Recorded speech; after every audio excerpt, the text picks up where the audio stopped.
Well, good morning and welcome, everyone. I'm Raj Kumar. I'm the president and editor-in-chief of DevEx. Delighted to be with all of you in the room here in Davos and all of those who are following the live stream around the world.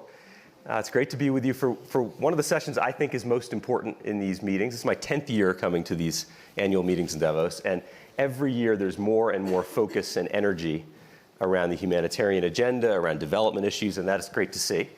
And this session is not only in a room entitled Ignite, which I think hopefully makes us all want to be a little provocative on this panel today, and those of you in the audience who will ask questions. But it's also kind of has a provocative title, Unlocking Investment, Not Aid. And I want to use this opportunity of this panel with this incredible group that are leaders in this space to hear kind of what their vision is for the future. Where are we going? How do we change the paradigm of development? You know, we're in a unique moment, maybe a new era even. Humanitarian needs are rising dramatically. Historic levels of appeals. I think $51 billion was asked for by the UN this year. And yet, the funding overall, the available resources for people most in need is kind of plateauing. So needs are growing, but funding is plateauing. And there's a squeeze. And there's a lot of call for new models. And the people who are on this panel are all working in various ways on those new models. What does this new paradigm actually look like? Just to tell you a quick personal story. I remember being a 10-year-old and getting a chance to visit what I was told was like an ice cream factory. And so, as you imagine, a 10-year-old, I was pretty excited to do that until I found out that a dairy processing facility, which is what this really was, in a place called Anand in North India, in Gujarat, is actually a pretty stinky place to be. Dairy factories smell. It's probably everyone on this panel has been to one somewhere in the world. But that dairy was the start of something called Amul Dairy, which it turned out became the world's largest social enterprise, so several billion dollars in annual turnover. It turned India from a milk importing country to the world's largest producer of milk. And I say that only because when we think about frontier markets, that's the term of art we're using today, or fragile economies or least developed countries, we often immediately go to the needs. And the needs are dramatic, there's no doubt. But because we're here at the World Economic Forum and there's investors and there's global businesses, we also want to think of the opportunity that are in these markets, and there is tremendous opportunity. So I thought maybe I could start with that, with this idea of unlocking that opportunity. Let me just mention who we have on the panel, and then we're going to dive into a discussion. Samaila Zubairu is the President and Chief Executive Officer of the Africa Finance Corporation. It's one of the world's largest development finance institutes. It's based in Nigeria, serves Africa, 37 member countries. Peter Maurer is a regular at these kinds of sessions at Davos. He has been leading this agenda for years now. You probably remember him as the leader of the ICRC. He is now the president of the board of the Basel Institute on Governance. Nice to see you, Peter. Next to him is Vera Songwe, who's the chair of the board of the Liquidity and Sustainability Facility. And Vera was, until recently, leading the UN's Economic Commission for Africa. And just next to me is Samantha Power, who is, of course, the administrator of the U.S. Agency for International Development, the world's largest bilateral aid agency. So it's great to have this incredible powerhouse group. Vera, maybe you can kick us off. I'm always looking to you to be provocative. Tell us a little bit about this moment that you see us in and what the chance is to shift the paradigm. What's missing to actually go from an aid lens to more of an investment lens, or at least something blended between the two? Maybe not provocative, but I think collaborative will be a good word. And this is, we're here post-COVID and in the middle, I think, still discussing the war in Ukraine, but many other wars that are happening and on our continent in particular, I think. And the question is, what can we do different? And we just came from the U.S. Africa Business Leaders Summit. And I think there we got what I would say was an ignite moment, right? We have a partnership now with the United States. We're looking at how we can commercially, scale up sort of food systems collaboration. And I just came from a session with the head of Citibank, who was saying that they have $4 trillion in liquidity transactions a day in terms of clearing and intermediation. Yesterday we heard that there are resources, I think from Larry Fink, the problem is not financial resources, the problem is where we house them and how we invest in them and whether the policy environment is right. On the continent today, we have quite a number of countries that have the right policy environment and need the kind of liquidity that we're looking for. the United States, and yesterday there was a big conversation, including in Europe, about the Inflation Reduction Act. And for me, it's another Ignite moment, right? It has two things behind it. It's one of the biggest sort of policy decisions for climate. I co-chair the panel with Nick Stern on climate finance. And essentially what the IRA does is it sort of gives us resources for finance. But the on-Ignite moment is it says in the United States, I really believe that we can use those resources. And rather than say that inside the IRA we should look for rare minerals in the United States, when rare minerals are lying on the surface of DRC, Zambia, Botswana, South Africa, maybe partner with US firms to go in there and get them out. And can we then create the institutions that will help us do that? And my sense is that I think this is a really rare opportunity to leverage the resources in the United States without any new congressional approvals, but get US businesses to come onto the continent and not friendshore, but do it in a competitive way. And I think this is the important conversation that we should be having, is how we can do sort of competitive partnerships with the United States. And just to give you numbers, today Africa exports about 5% of our GDP is trade with China. 1.9% of our GDP is trade with the United States. If we trade with the United States, we create more value, we create more jobs. Why are we at 1.9% and dropping when the United States is providing all these initiatives? So again, the Ignite moment for me is we certainly can do these partnerships, and I think we can do them in a way where we leverage concessional resources on the continent, leverage policy from the United States.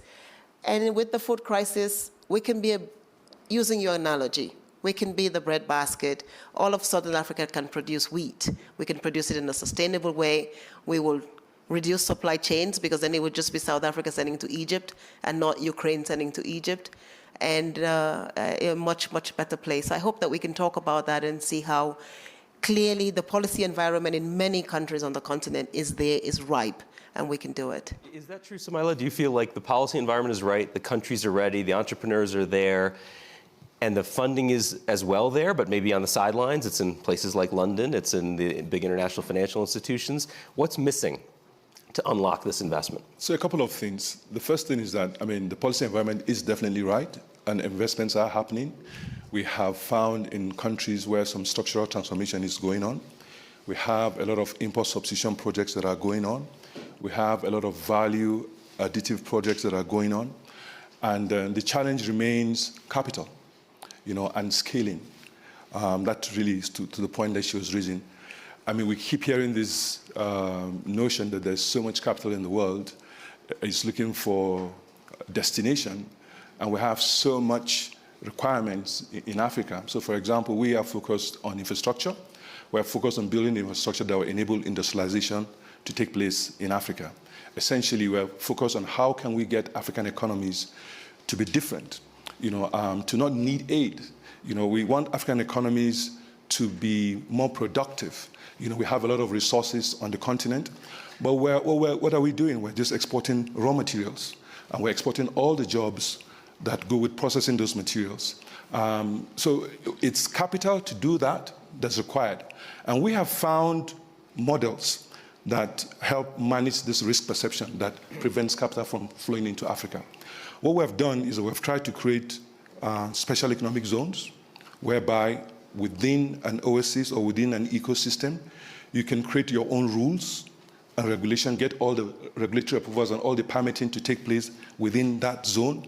That way, you can shield your businesses and your entrepreneurs from the wider risk, which also change with progress in the economy.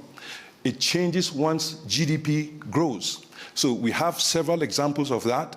And what is important is how can we scale those? More important, and I think that in a forum like this, we need to be talking about real solutions. It's not right that we are still exporting materials that can be processed on the continent.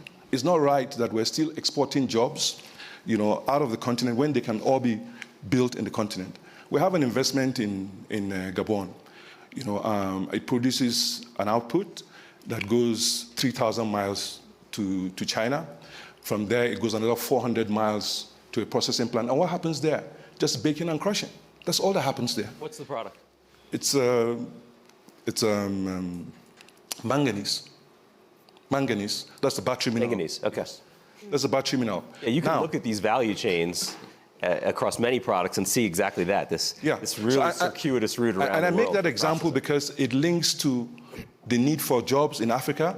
It links to climate.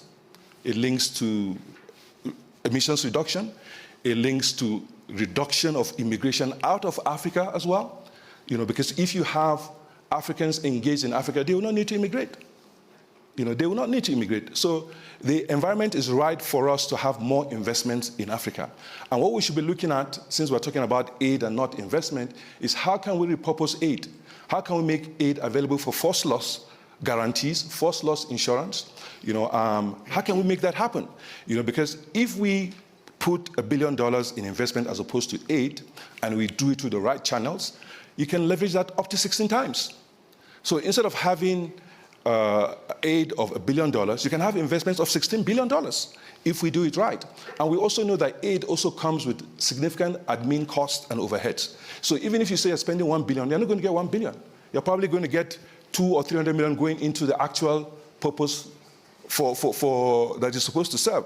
So I think now is the time for us to look at how can we channel more investments into productive sectors. So for example, Vera talked about the African liquidity support facility that she's promoting.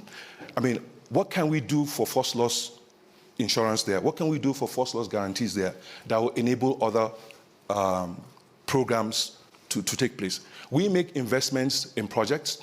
We have seen that anytime we bring insurance in, we're able to get more capital, both within Africa and from outside Africa. But the insurance premium is so high. I have an example whereby we mobilize up to 600 million euros for an investment in Cote d'Ivoire using a structure of insurance securitization, all the way of getting around the risk perceptions that I'm talking about. And we're able to mobilize 600 million from a lot of European banks, insurance companies, and pension funds. Now, we paid a premium of about 2.5%. So if we had, let's say, one of the European countries provide a first loss guarantee, we could have reduced that cost to probably 0.8 or 1%. Why? Because that will be the first loss that other commercial insurance can build on top. So we need to think more about using aid as insurance, as first loss guarantees going forward. Let's use that maybe and come to Samantha, because that is a provocative idea, right? You're running one of the world's premier development agencies, which for years has used aid on sectoral issues like global health and had tremendous success in many areas. What Sumaila is saying is, actually let's not do grant-based projects anymore. Let's support through first loss guarantees, through insurance schemes, blended finance. When you think of the future of the US government's aid structure, how we're going to help countries at the frontier develop, how do you see this balance between aid and investment? Where does USAID play in that? Well, we've adopted a kind of mindset, and at least a slogan, and hopefully soon a mindset across the agency of progress beyond programs. And it's born of a recognition of the gap, really an insurmountable gap if you think of just climate change alone and the damage to that we've experienced, the countries have experienced, the countries we know now going forward will continue to experience, what the annual adaptation needs would be to help countries adjust to this changing climate, and then where we are in terms of public sector finance. You can't think in terms of traditional assistance models. The gap is just too significant. USAID's budget has never been bigger than it will be this year, thanks to bipartisanship in Congress, a few supplementals that build on an Congressman Joaquin Castro in the audience. Who's been absolutely pivotal. But if when you've, in a sense, I had a conversation recently with the current head of Power Africa at USAID, and he was describing the early days of Power Africa, where it felt like a curse at the time. They had a big announcement, everybody understanding that all this money was going to flow, and they had no assistance budget. And he said it was the best thing that ever happened to them, because they had to think about making progress on electrification, progress on the transition to renewables, without actually relying on assistance. So it made them go forth and think about being a catalytic actor and thinking about being a convener and thinking about first loss and guarantees and small investments that would then unlock bigger investments. And then eventually, and once proof of concept was out there and the appropriation cycle caught up, the assistance money began to flow into Power Africa in a way where now they can be more strategic, but have retained that kind of hustle mindset. And that's what we're trying to bring to the agency as a whole, which is not what has Congress appropriated to us, what are the earmarks, and how do we go forth in these sectoral areas, but rather what is the development set of challenges that are out there in the world, what resources do we happen to have to graft against that set of development challenges. The USAID Administrator is the vice chair of the board of the Development Finance Corporation. The DFC now has a mindset that is much more ambitious in the realm not only of climate mitigation, where there's money to be made, every private sector actor knows, but even climate adaptation. They're actually earmarking special pools of funds so that it isn't just, again, about the transition to renewables, which we all need, of course, we all know needs to be accelerated, but actually in areas where the business sector is still pretty skittish and very much at arm's length and doesn't yet see adaptation financing as consistent with their business models, even though, of course, in fintech and insurance and food security, there are plenty of opportunities to make money. So this mindset of progress beyond programs, what are our objectives in the world, not, again, what is our budget and how do we go forth, within the four corners of some program cycle. I mean, you do have a lot of constraints, no doubt, from Congress.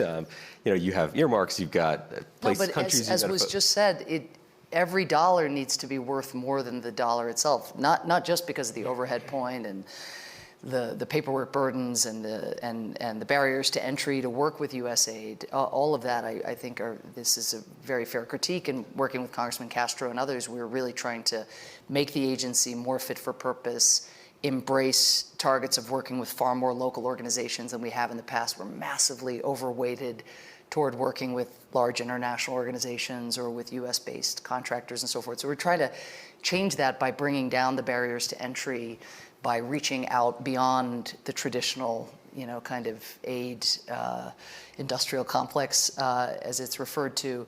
But the broader point is the catalytic point and the convening point.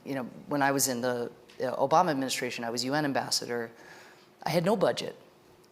I had, a very small team, of maybe 60 diplomats, and we were trying to change policy that will have more impact. Who are you pointing to? No, just to send them seats.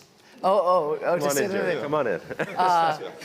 We didn't have an assistance budget, but we still were trying to, ensure that things changed in a manner that would make it easier for economic development to occur or for conflict to get mitigated and so forth. So I think a mindset that grows narrowly out of an assistance budget is one that would be very ill-equipped to deal with the world that we find ourselves in. Let me bring Peter into the conversation, because Peter, you were the innovator behind the humanitarian impact bonds and probably have the scars to show for trying to get something new. A lot of them, yeah. In the humanitarian space, to have something called an impact bond, to have a financial instrument, market-based. That's challenging to do, no doubt. You launched it successfully, but we've been having this discussion now for a long time at the WEF of how do you take this model and not just have assistance, as Samantha is saying, and actually have all these other tools. And you've been at the forefront of a lot of this. How do you see the moment we're in now? Is there a chance for an actual transformation? Or is this going to be kind of iterative change? There'll be a humanitarian impact bond. There'll be maybe a first loss initiative. There'll be a liquidity fund. But we'll be having similar discussions a decade from now. Well, I do believe that we do have an enormous opportunity to move forward faster, because it is important and necessary to move forward faster, because we have seen that the gap is increasing and that the system doesn't function as it should overall. I wanted maybe to pick up 2-3 points in response to your question. First, when you look from the front line of where things happen and vulnerable communities and frontline investors, and you look at obstacles they are encountering and possibilities they have, it's interesting. I think I wanted to emphasize what Vera started with. There is a blatant lack of collaboration, and a lot of efforts have been made over the last couple of years in increasing budget, in increasing capitals available, but at the end of the day, it's all siloed and not looked as a investment in a value chain of bringing in those fragile markets, bringing really a sustainable investment pattern to fruition. It's still policies and institutions are obstacles, political obstacles, bureaucratic obstacles, which make them risk averse to really support frontline investors in the way they should be supported, because there are really enormous innovators at frontlines in the most fragile contexts, and they are in difficulties because we don't really collaborate sufficiently. And then I would like to make a second point, that's capital availability. Yes, everybody here in Davos particularly dreams about all the capital available, but there is no risk capital available for frontline market. And what is necessary is risk capital, whether you call it, as you rightly did, repurposing of aid and using aid for other instruments, or really nudging the private sector also on becoming more forward-looking, because at the end of the day, the cost of non-action is now increasingly dramatic, and it might even endanger the basics of income of all this capital which is available. So we need risk capital, and risk capital won't come if it is not de-risked by proper public institutions. And here we tie again to the legal policy and institutional framework. In order to go to parliament in any donor country and tell them, I need risk capital to push forward investment in fragile market, is a politically difficult game to have. And so I would really recommend that we look at these bottom-up, top-down challenges that we have. I see enormous potential to connect it, but I see also that we have still a long road to go to repurpose aid, to make risk capital available, and also to really support frontline investors where they need support. And there may be another point I wanted to highlight, and that makes things objectively complicated. There is not one model fits all.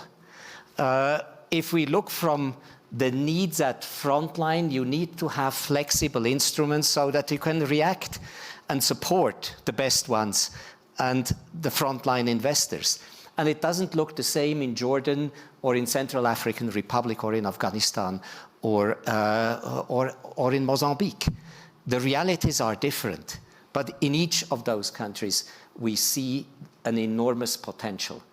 That's the reason also why in the context of the WEF we started really to look at sort of spearheading investors and local investors in those frontline markets and see what are the needs, and then to try to spin that into political decision-making, into concrete action, into modeling what is necessary. And then, of course, there is the larger landscape. There is entrepreneurship, but we need, of course, better entrepreneurship. We need skill and capacity building. There are the soft skills which only make investments durable and more resilient. And this is only happening if we look at the broader agenda, which is a broader development agenda. So it sounds like you're saying we need to link all of the assets, the capital, the institutions we have together. And of course, we've gone this long without mentioning the World Bank or the multilateral development banks. And presumably when you think about risk capital, that's maybe these are some of the frontline institutions that need to be providing that. I wonder, Vera, if you have a take, that Mia Mottley, who I'm sure you know, the Prime Minister of Barbados, she's been very vocal, to say the least, saying we need an entirely new paradigm for these banks. There's a big push underway. There's a new roadmap, DevEx just reported on it a few days ago, that the Biden administration, the German government, others are pushing the World Bank and the other MDBs to really change their business model. How do you feel about their role in this? Is that the missing piece for this collaboration to actually work? I think no, that's a very good question. And just to segue, I think there are sort of three missing pieces, and you talk about risk capital. And I'll come back a little bit to that. But one of the things we've seen, and we're in this very rare moment, right, where we have probably the largest injection of philanthropic capital now coming to the continent. And essentially that is really base grant capital. And the question, and I think the struggle that we're having, and you have the GAPs and Rockefeller Foundation and Gates, and the question is, are we collaborating well enough so that risk, every dollar of that risk capital is buying down, cost and price? And again, I think what we are missing is that platform. So that's risk capital. Everybody's doing their own thing. Everybody's doing their own thing in the risk capital, and they're trying to. If I may interject, and even worse, I think the private foundations very often, with some notable exceptions, have become just like development agencies. Risk averse. Risk averse, And so bureaucratic, and everything you complain about, and which represents an obstacle. And that's one of the big problems, that even philanthropic capital, and I mean the humanitarian impact bond started to function because we had this tiny slice of philanthropic risk capital which started it. But if you don't find it, you won't have it. And I think the whole landscape, from the bank to the institutions to the bilaterals to the philanthropics today, are extremely bureaucratic and risk averse. When they work very well. And so I wanted to say that. And we do have them. And when they work extremely well. So we need to make sure that we can get them working even better, because there is a lot of it now coming to the continent. The second piece is exactly the IDA, World Bank concessional resources, because we do need concessional resources to come to the continent. But as we talk about concessional resources, we must remember that probably one of the best investment destinations today in the world is Africa. You get 18x on any energy project, 20, sometimes 25. And sometimes people ask, well, we don't see, unlocking investment, not aid for frontier markets. Frontier markets are the most profitable these days, right? But because we've added so much risk and the perception of risk on them, they look difficult to break into. And some of the unlocking of that risk is just creating the right institutions. And that's what things like the Liquidity and Sustainability Facility, which we've created, are working on, which is taking away some of the perceived risk. In our case, it's taking away the lack of liquidity and saying, if you come into this market and you need short-term liquidity, there is a system that can provide you with your asset and in reverse for liquidity, because that's what a lot of the businesses are looking for. The second thing that the World Bank and the other MDBs, because it's the World Bank, it's the African Development Bank, it's, is they are providing concessional risk, concessional capital, which is much cheaper capital than market capital. And just in terms of cost of capital on the continent today, we have the philanthropic, which is grant. We have IDA, the International Development Association, which is sort of the World Bank money for the poorest, which is also mostly grant. Then we have sort of the IBRD resources, which is a concessional but paid in a cost, but that's still quite cheap. Then we have this big conversation around the bilaterals, and which bilaterals are expensive and not. And then you have the Eurobonds, extremely expensive, but quickly and readily available. Sure. And so the issue is that how can we buy down the cost of the Eurobond so that more people can get that? And I think we can do that using maybe sometimes some of the concessional capital to do more.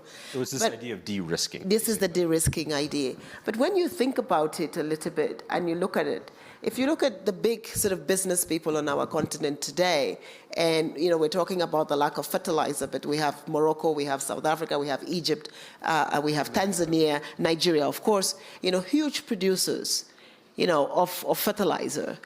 How can we partner? How can we bring in technology? Part of the risk on the continent is the lack of technology. Because we don't have the right kind of technology, our cost of production ends up being higher. And this is where I think that Ngozi has been talking a lot about WTO not just being about trade, but being about intellectual property and the need to globalize that knowledge. Because if you globalize, it's not enough to onshore or to friendshore if you don't have the technology and the knowledge that you need to bring down the price. Because at the end of the day, it's still competition. So my sense is what the World Banks can do, and what they've been doing well but can probably do better, is begin to do better exchanges of knowledge. Because a lot of the risks sometimes sometimes that we talk about is not so much sort of market risk, it's technology transfer risk. How soon can I stand up the company? We've been talking about battery processors and all the minerals, in DRC and Botswana and Zambia and all. The only thing that's standing between them and doing that is technology. Can we get US technology? Can we get German technology? In 8 months, we created LNG facilities that could provide liquefied natural gas to Germany in 8 months. In Africa, it takes 3, 4, 5, 7 years to do an LNG platform. Why? If we could do LNG platforms on the continent, Senegal, Mauritania, Mozambique, we could also apply the same LNG to Germany, probably cheaper than the United States, but there will be competitive markets. And I think we can do that. We're going to come to the audience for questions in a moment, so I want to just alert you to that. We want your tough questions, your provocations, if we can. Somalia, there's this idea of perceived risk, sure. Some of it's not real, but there is real risk too, right, in these markets. There's a reason why this room isn't filled with some of the biggest investors that are here at the World Economic Forum racing to invest in some of the markets that Vera just described. And I think what you're arguing is, well, if we could change the way this aid system works and we can unlock these markets, political risk insurance, guarantees, first loss, second loss, right? You're having this conversation here. Are you having this conversation with the likes of bilateral aid agencies or the World Bank? Do you feel there's an actual movement behind this? Is there a real chance to change the dynamic that exists in our current aid industry? Very good question. But I'll start by telling you what we do, because we're kind of different multilateral. We've always taken the view that the challenge in Africa was that they didn't have projects. While we have such huge needs of infrastructure investment of up to $200 billion, there are no projects. So we took the view that that can't be right.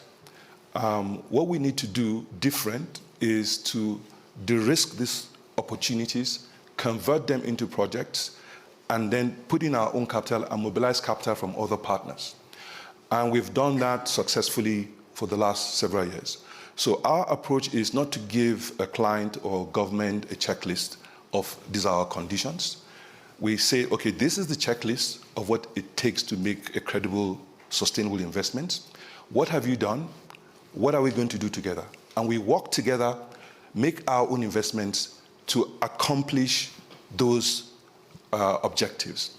And then we can invest our own capital and invite other people to do that. And we've done that severally. We've did that in the wind farm in Kabyolika, the IPP in Ghana, the first IPP in Ghana, Djibouti, several other things. So we are focused on reducing the risk. And we know that is important because once we don't overcome this Africa risk perception, we are not going to go forward. And the best way for us to do that is to demonstrate that we, Africans, can reduce the risk. We understand the market, we have the tools, we have the skills, and we will reduce the risk, and we do that. So we're having conversations with American investors. So the USDFC is an investor in AFC.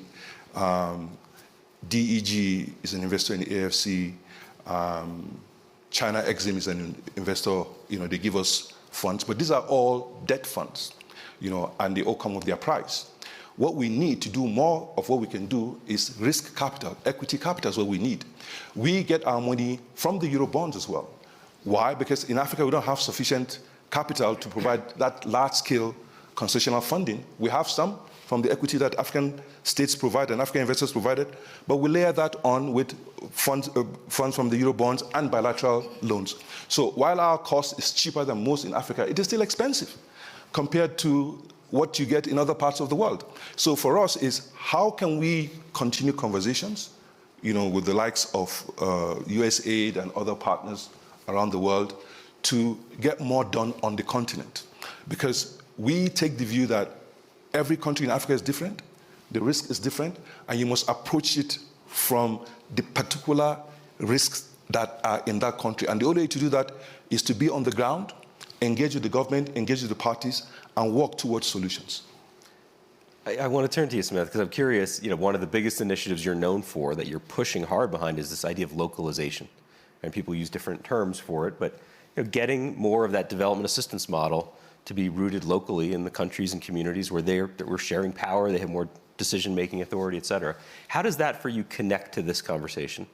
In other words, are you Are you thinking about localization as taking our development assistance model, making it work better by making it local? Or is it also about really changing the whole paradigm of how we do development assistance that might actually connect to countries and their strategies for natural resource extraction and creating a global market or value chains and adding value to products that would normally be just sold as raw materials? Does this all connect in some way as you think of your strategy at USAID? Well, in my previous comments, I talked about, I think, the centrality of shifting assistance to local partners. I also think it's worth stressing that 2/3 of USAID's overseas workforce at our 80 missions around the world, we have programs in 100 countries, but our workforce overseas is primarily nationals of the countries in which we work. And people, I think, don't know that. 2/3 of our overseas workforce are nationals of the countries in which we work. And they are not only the institutional memory, these are not administrative personnel. These are the economists, these are the medical doctors, these are the former government ministers who come and work at USAID, or if they work at USAID, hopefully the future government minister. I can't tell you the number of ministers I've met who got their start working at USAID. They're the ones out there hustling up initiatives with local banks, for example, along the lines of what we've described. So that's we call them Foreign Service Nationals. Our Foreign Service National Empowerment Agenda is itself, because there's have been issues with equity among USAID staff between US direct hires and our Foreign Service Nationals. So empowering them, addressing those equity issues. Our whole DEIA agenda, diversity, equity, inclusion more broadly, who we hire, including actually our local staff, because we hire just in the same way in the US, we've traditionally hired, let's say, from Georgetown, but not from Morehouse.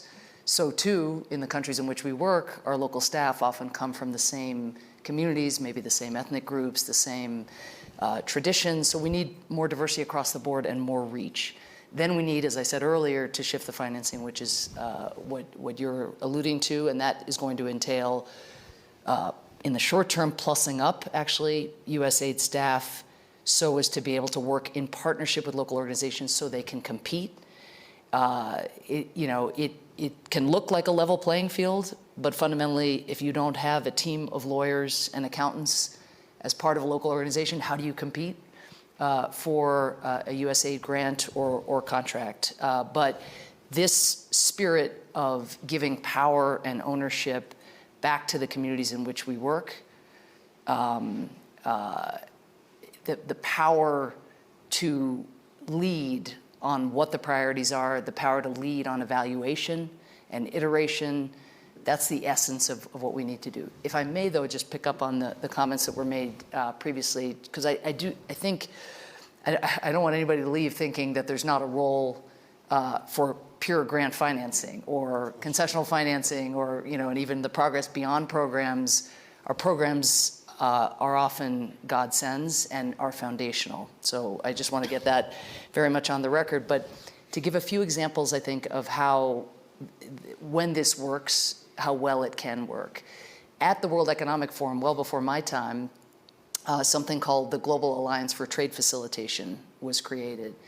And this is a public-private partnership between companies who are operating, often, again, local businesses, so not just big multinationals, let's say operating in sub-Saharan Africa, who identify what are the barriers to trade, what are the barriers to investment, and it's a partnership that USAID and other governmental development agencies are a part of, and our commitment is to work with host governments to try to lift those barriers, to make the regulatory reforms, to deal with customs, paperwork, and other sludge that is deterring the kind of investment that these companies who are part of this coalition say that they would like to make. And we announced actually yesterday an additional $4 million investment in this Global Alliance for Trade Facilitation. But what we really need is companies to be a part of it, to be alert to the fact that we have opened doors on the ground, and again, particularly our local staff who are so plugged in with local political leadership. Vera mentioned fertilizer and the importance of the private sector in fertilizer and how rich Africa's capabilities are when it comes to producing fertilizer, whether Morocco or we're working with the Tanzanians now to try to create a fertilizer hub there, so there's more indigenous capacity, less supply chain vulnerability. But one of the things that we've done is at this moment of crisis, because that hub won't be up and running anytime soon in Tanzania, is work with the major fertilizer companies to see if they'll offer discounted fertilizer. Many have stepped up, OCP, Dangote, Yara. That's great. But what's the risk if you suddenly flood a market with discounted or even free fertilizer? OCP is providing, an enormous amount of free fertilizer. It won't be the smallholder farmer that's going to benefit. It's going to be some middleman gets the fertilizer, sells it for market price, and the whole spirit and function of the enterprise goes out the tubes. So that's where a partnership between USAID and again, just as proxy, as a connector to the governments and the agricultural extension services and others, but our distribution network, after 61 years of work in these countries, combined with the private sector's desire to step up at a moment of need, if you have one part of it and not the other, again, the spirit of the plan is not going to be effectuated. The last thing I'd say, if I could, just because I take this opportunity, to announce that we are launching today, again, in the spirit of Progress Beyond programs and in this catalytic spirit and leveraging spirit and de-risking spirit that we've been talking about, a new private sector engagement fund called the EDGE Fund, and we're launching it with $50 million. And again, the idea is these resources exist. Private sector, come forward. We may be able to do something that is foundational in terms of first loss, that enables you to see the barrier to entry as lower than you otherwise might have seen it. So we want to get the word out that this new EDGE Fund exists. We have our shingle up, and we hope that companies will take the opportunity to act in partnership with us. Exciting to hear that announcement, and we're going to go in just a moment to questions. I want to have one quick follow-up with you, because you talked about the real challenges, which I hear this too from local NGOs and local companies, about trying to access the USAID market, right? And you were saying they need support and training. Totally agreed. I guess one question I hear from a lot of people in this community is there a way, rather than just taking the current model and localizing it, to focus instead on payment for results or cash transfers or blended finance, much along the lines of what you just announced, right? Do you feel like there's a danger USAID will take its current development assistance model that we heard maybe isn't as efficient as it could be and just cut and paste it more locally, which has some benefits, but doesn't kind of have that transformative effect?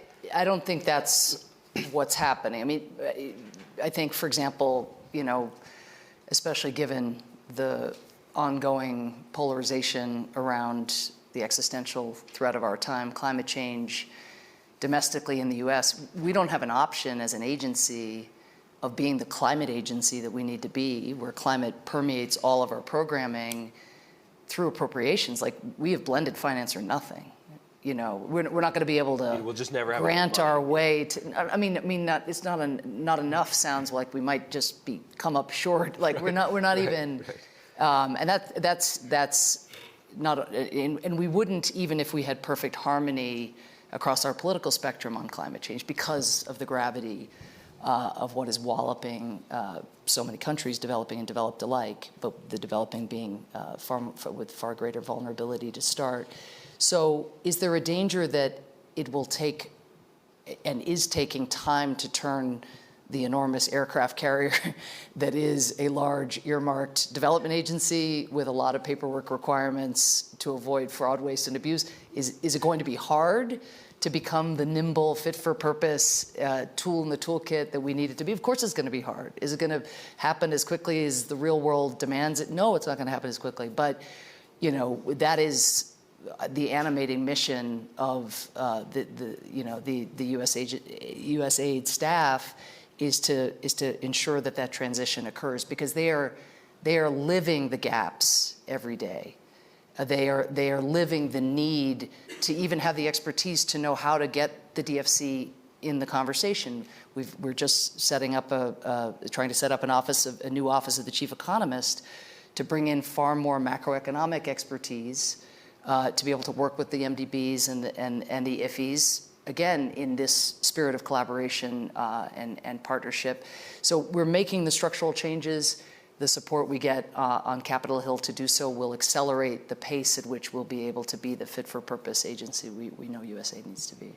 I think the clock ran out on us without me realizing it. I thought we had time for 1 or 2 questions. Do we have time? No, we don't. All right, we're gonna have to end here, sadly. I wanted to hear from all of you, believe me. But I will stick around a little bit, and for those of you in the room, I would love to. And I want to thank the World Economic Forum for working with us to put this event on. And to all of you, this fantastic panel, please join me in thanking them.